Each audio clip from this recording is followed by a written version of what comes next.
Donc, à la différence du député hier, M. Pichereau, qui n'a pas daigné donner signe de vie, le préfet, quand même, nous reçoit ce soir sur la question des jeunes majeurs.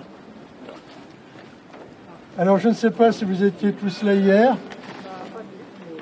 mais en quelques mots, vous savez que depuis des années, nous défendons les jeunes majeurs qui étaient à l'aide sociale à l'enfance auparavant.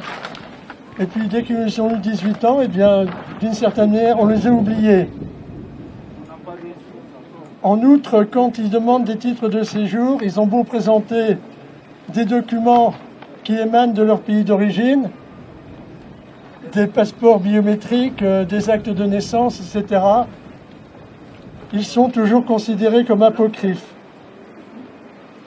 Or, nous avons appris hier par Bernard qu'une grève de la faim, il y a peu de jours, a permis pour la deuxième fois que l'administration retrouve la raison et que l'administration accorde un titre de séjour à un jeune qui est dans la même situation que ceux dont on s'occupe ici.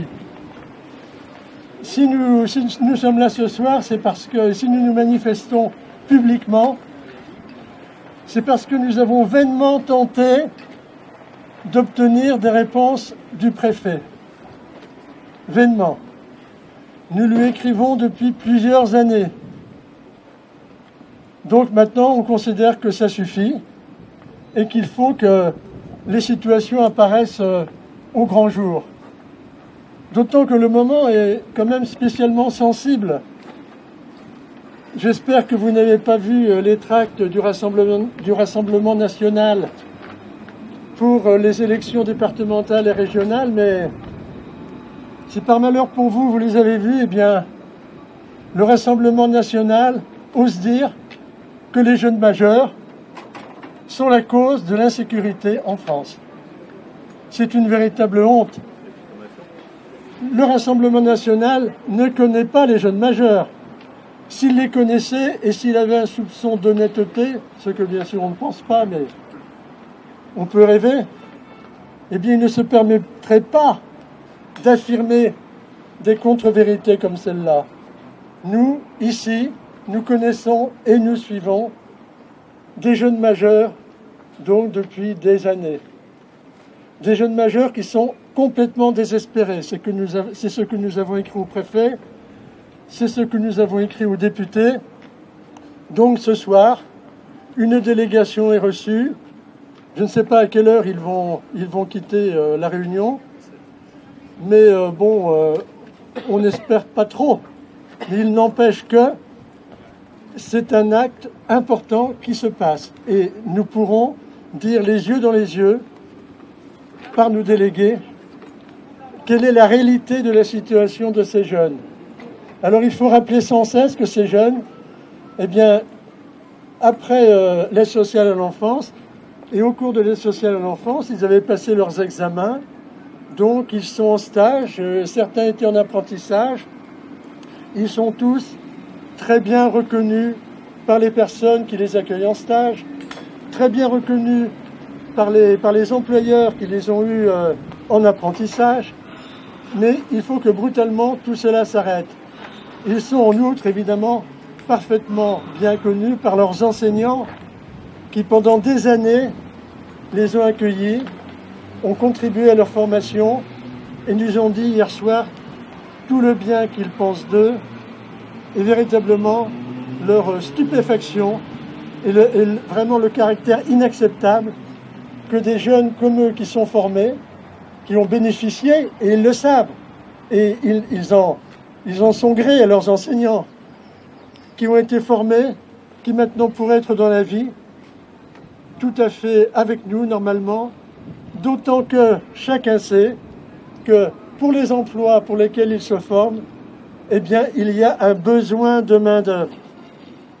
Donc, j'ai un petit-fils qui était en seconde à Montesquieu, qui a rencontré des jeunes migrants.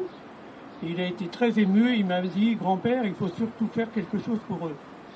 Donc, j'ai contacté un jeune que j'ai suivi, c'était en 2017. Il était à l'époque hébergé dans des hôtels. Ensuite, il a préparé un CAP de pâtissier. Donc là, il a été au foyer des jeunes travailleurs.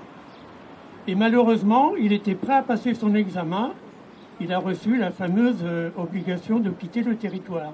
Donc il ne pouvait plus aller au cours. Il a réussi quand même à reprendre, il a gardé le moral. Il a passé son CAP de pâtissier. Mais ce qu'il voulait faire surtout, lui, c'est la logistique. C'est un passionné de logistique. Donc du coup, on a réussi à ce qu'il s'inscrive au lycée Mézin à Alençon. Donc il a démarré en 2019 à la rentrée. Donc ils l'ont pris d'abord en seconde, mais parce qu'il avait une année à rattraper. Et 2 mois après, il est passé en première. Et cette année, il est en terminale de logistique. Il a trouvé lui-même des stages dans des entreprises sartoises qui sont prêtes à l'embaucher si, évidemment, il a des papiers. En plus, il fait du bénévolat à la Croix-Rouge. Mais là, en ce moment, il commence vraiment à se décourager. Il se demande s'il ne faut pas aller dans un autre département pour arriver à avoir les papiers. Il est très courageux, il bosse et tout. Donc je suis navré pour lui. Dans les motifs de refus des titres de séjour que le préfet oppose aux jeunes, c'est aussi souvent que ces jeunes maintiennent des liens avec leur pays d'origine. Alors ça nous semble complètement aberrant et comment un jeune qui est confié quand il est mineur à des services éducatifs, que sont l'aide sociale à l'enfance ou les apprentis d'Auteuil, là on sait bien que dans les travailleurs sociaux, encouragent les jeunes à maintenir des liens dans leur famille. C'est comme ça qu'ils vont se construire. C'est vraiment méconnaître tout ce qu'il y a d'important pour qu'un jeune se construise. Voilà. C'est pas parce qu'ils ont des liens avec une grand-mère, un père ou une mère qu'ils n'ont pas envie de faire leur vie ici. Moi, je n'héberge personne, mais je suis souvent avec des jeunes qui ont un CAP, par exemple, de pâtisserie ou bien de restauration et de cuisine, et qui cherchent désespérément un apprentissage. Alors que vous voyez, ce journal, c'était la une de Ouest France il y a quelques jours. Donc il y a un manque en France de personnel dans le domaine de la restauration et de l'hôtellerie. On parle de 100 000 personnes. On parle de 100 000 personnes qui manquent. Et alors on laisse des jeunes comme ça chez eux, sans travail, désespérants, sans logement. Mais il y a quelque chose qui est aberrant. Je ne comprends pas, personnellement. Alors, moi, j'héberge un jeune Guinéen qui a un CAP d'agent de propreté, qui était attendu, qui avait un rendez-vous avec son employeur à la sortie du CAP, donc l'année dernière, 2020. Il a eu son CAP, il était attendu, et comme il n'a pas de titre de séjour, il ne peut pas répondre à la demande. Donc en attendant, il fait ce qu'il peut. Moi, je l'héberge depuis 2018, donc ça fait 3 ans. J'ai un nouveau également, un jeune Ivoirien. Ils sont dévoués, ils sont comme nos enfants. Donc il n'y a aucun souci. Ils font les courses, ils se préparent à manger, ils sont intégrés à la famille. Et ça nous fait vraiment mal au cœur de voir qu'on ne leur tend pas la main. Voilà. Alors qu'ils sont intégrés, ils demandent qu'à travailler, à payer des impôts. Et voilà. Nous, pourtant, on a un peuple, on a été dans plein de pays. Je suis pas sûre qu'on avait des titres de séjour à l'époque de la colonisation. Mais aujourd'hui, il n'y a pas le retour, quoi. Voilà. Nous, aujourd'hui, ce que j'ai envie de dire, c'est que ces jeunes, c'est l'héritage de nos aïeux. C'est à nous de répondre à cet héritage. Ils parlent français, il y en a beaucoup, pas tous, mais ils ont connaissance de notre culture, de notre pays, c'est pas par hasard. Donc à nous de répondre à l'héritage que nos aïeux nous ont donné.